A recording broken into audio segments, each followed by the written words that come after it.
Hi, it's Charlotte with SPM Residential Services, and I made this video just for you. You are a self-managing owner. You have been managing your own properties, or perhaps you buying a new property and you're deciding to self-manage. And there's a couple of reasons why you're deciding to self-manage beyond the fact that maybe you're a control freak. I don't know. One of the things that a lot of people are self-managing for is they don't think they can afford a property manager. So let's sort of talk through that just for a minute. Sometimes not having a property manager is going to cost you more than money. Oftentimes, if you have a small incidental repair and you're calling a plumber and he's not responding, that can be trouble. The fastest way to retain your tenants and keep them for longer term is to respond quickly. Apparently, maintenance is one of the biggest problems for a self-managing owner. Maybe getting a vendor to call you back or respond quickly, or getting someone out there that you can trust to do the job at a reasonable cost.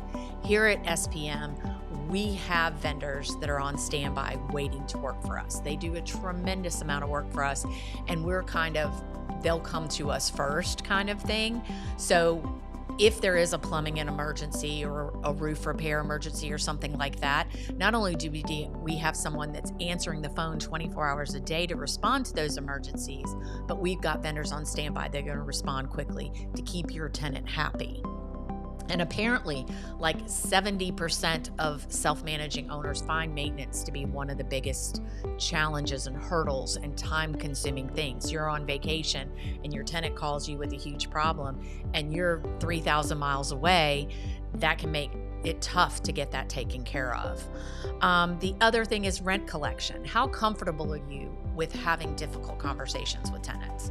How comfortable are you about saying, hey, it's after the 5th of the month and I'm going to have to charge you a 5% late fee? I know many owners are not comfortable having those conversations with tenants. The other thing is how well do you know North Carolina real estate law?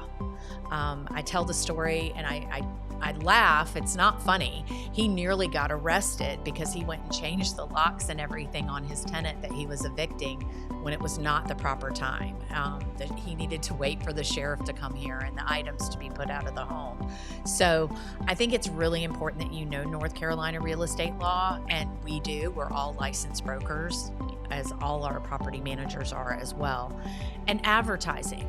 And how much time do you have to show the property? We utilize some self-showing software and lock boxes so that people can schedule self-showings to get additional showings to your property. And in the long run, if you decide you still want to manage your own property, that's not a problem. We have something called leasing services, where we will come and take the pictures, advertise the property, show the property, screen the tenant, and create a North Carolina standard real estate lease for you. And then you can take it over from there if you're still wanting to self-manage. And then at any point in time, if we've done a leasing service for you, we are happy to switch you over to full-time management. I just think it's something that you should consider all your options. You know, think about how many hours a month you're dedicating to managing your property, how comfortable you have with those difficult situations. And oftentimes, the money that you save that you're paying our company, I always like to remind people that's an operating expense that'll come off at the end for taxable rental income. So I'd love to chat with you a little bit, see if we're a good fit, see if we can help you and how we can help you best, because we do have several options for you. So just give me a call at 910-239-1338. Once again, I'm Charlotte with SPM, and I look forward to working with you soon.